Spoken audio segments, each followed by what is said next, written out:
Hello tout le monde et bienvenue dans cette nouvelle vidéo. Aujourd'hui on va continuer sur notre lancée avec les parties du visage et aujourd'hui on va apprendre à dessiner l'oreille humaine. J'ai créé une playlist dans laquelle je vous présente toutes les autres parties du visage que j'ai dessinées comme les yeux, comme le nez ou aussi la bouche. Le lien s'affiche autour de cette vidéo. Mais avant de commencer, n'oubliez pas de me suivre sur mes réseaux sociaux comme Pinterest ou encore Instagram et aussi sur Patreon. Tous les liens sont dans la description de cette vidéo.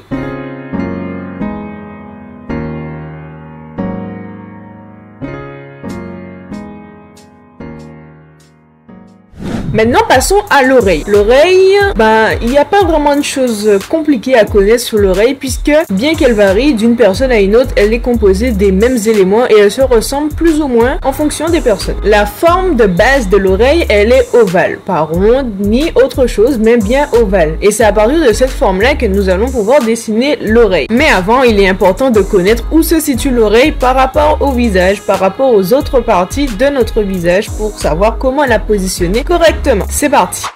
Tout d'abord, je vais placer le nez, les yeux, les sourcils, enfin, on est sur la vue de profil, ça permet de mieux savoir où se situe l'oreille par rapport à tout ça. Faut pas la faire trop près ni trop loin des yeux, mais ça dépend de chaque personne. Donc l'oreille, elle ressemble un peu à ça, elle est placée à peu près comme ça, mais il faut savoir que, contrairement à ce que l'on pense, elle n'est pas verticale comme ça, mais un peu parallèle à la position du nez. Là, c'est un peu plus réaliste. Bon, pour l'ombre, vite fait, on ne rentre pas dans les détails, là c'est juste l'emplacement. Enfin maintenant, on va passer à la composition de l'oreille. Donc comme je vous disais, l'oreille c'est un ovale à peu près. Donc vous allez déjà commencer par placer ce qu'on appelle l'hélix. L'hélix qui en fait c'est un peu le contour de l'oreille, quoi. C'est vraiment la partie autour.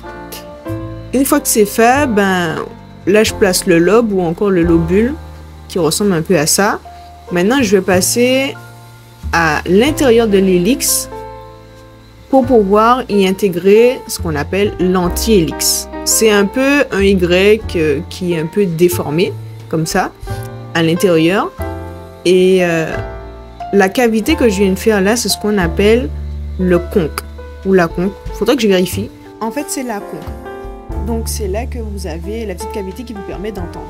Pour ce qui est du lobe, en général, il ressemble à ça, mais ça peut changer d'une personne à une autre. On peut avoir un lobe qui est directement recollé au reste du visage, où on le voit moins, et avoir un lobe tout à fait normal, un peu le petit bout qui pend, quoi. En termes de légende, donc je précise, du coup, on a l'hélix, la fosse triangulaire ici, le lobe ou encore le lobule. Ici, on a l'anti-hélix, par là, on a ce qu'on appelle le tragus, et ici, la conque. Pour l'ombrage, en toute logique, ce qui est à l'intérieur est plus foncé que ce qu'il y a autour, c'est-à-dire que c'est l'hélix qui prendra plus de lumière, ainsi que l'anti-hélix qui a du coup un relief.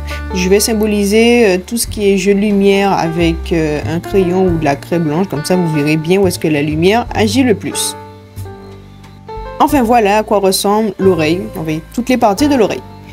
Maintenant, vous pouvez jouer aussi sur la perspective et la position. Là, je symbolise un peu l'oreille qui est vue, pas de face entièrement, mais je dirais de 3/4.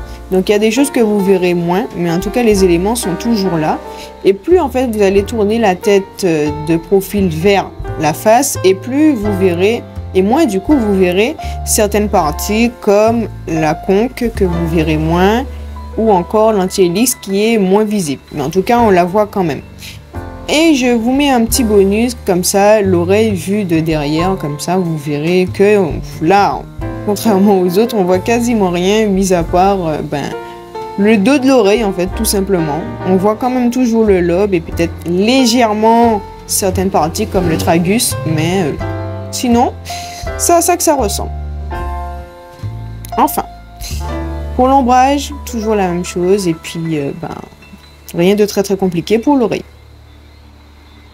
Il n'y a pas vraiment de différence notable. On peut avoir des individus qui ont une oreille plus grande ou plus petite que les autres. Moi, on me dit tout le temps que j'ai des petites oreilles. Je sais pas trop. Mais apparemment, elles sont assez petites. Les gens sont toujours impressionnés. Et moi, j'ai déjà vu effectivement de grandes oreilles. J'ai déjà vu aussi des oreilles un peu plus pointues. Pas comme les elfes, hein.